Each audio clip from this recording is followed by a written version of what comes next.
It is Monday, and that means it is time to go inside the birdcage. Joining us on location from Fifth Third Field downtown, John Wagner of the Toledo Blade. Wags, a cornucopia of topics to touch here today. Let's get right to it. No pleasantries. I don't care how you're doing. Here we go. Just kidding. No, you're doing well. Mike Hessman, the home run king of Toledo, set to be the home run king of the minor leagues. Will it happen tonight? Ooh.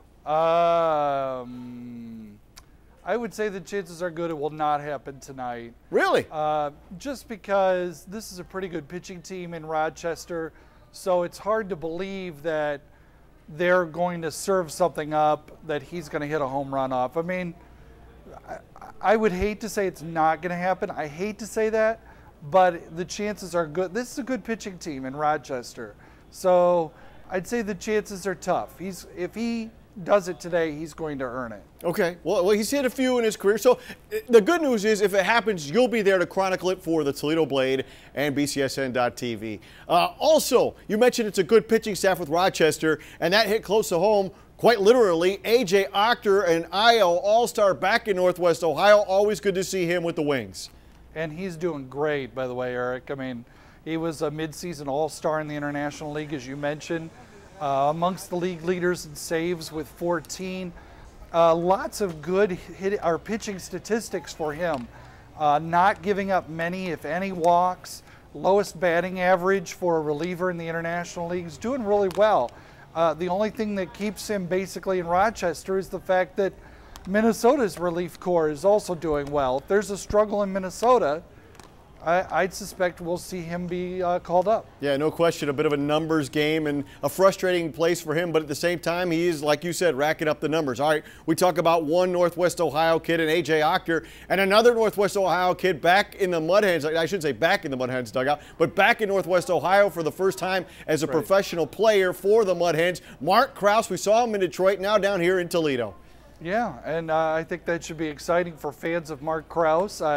I would expect the Hamler and Deschler steam trains to be climbing up to Toledo in the next few days.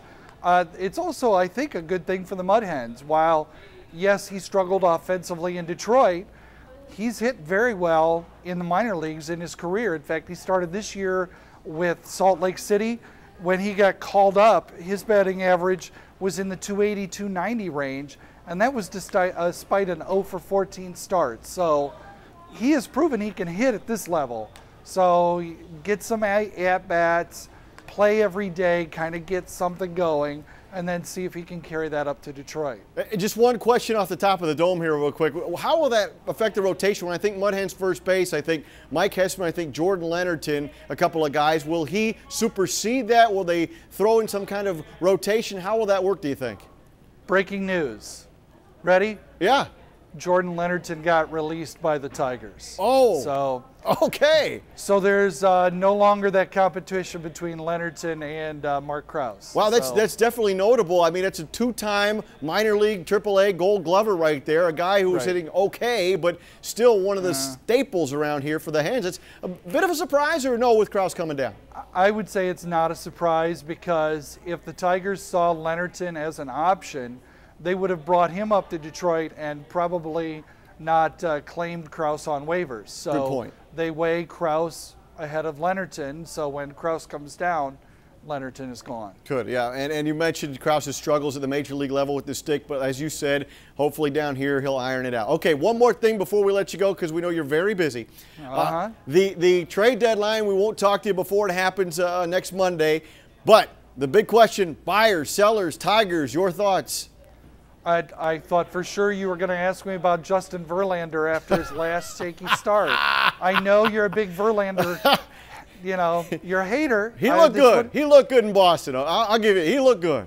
Okay, well, good for you. Okay. I think the answer is, believe it or not, and I mean, if you're asking me what I think they should do, I think they should be sellers. Yeah. If you ask me what I think they are going to do, I think they might actually try and be buyers. Really?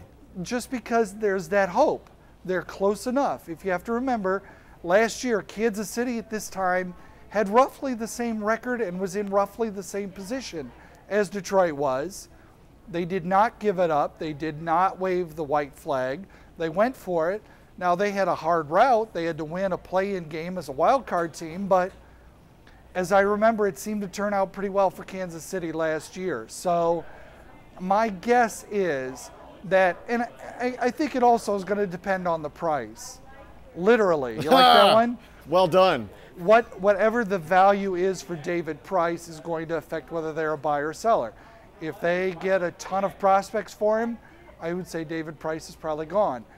If teams are trying to buy low, they might keep him and say, hey, let's see what happens. Outstanding. John Wagner, Toledo Blade, always full of interesting information. You can read him at the Toledo Blade and BCSN.TV, and we can check in with his wisdom, see if he was right, next week right here inside the Birdcage. John, see you next week. You betcha. Be sure to watch Sports Nightly weeknights at 10:30 on BCSN and follow us on Twitter at sports_nightly.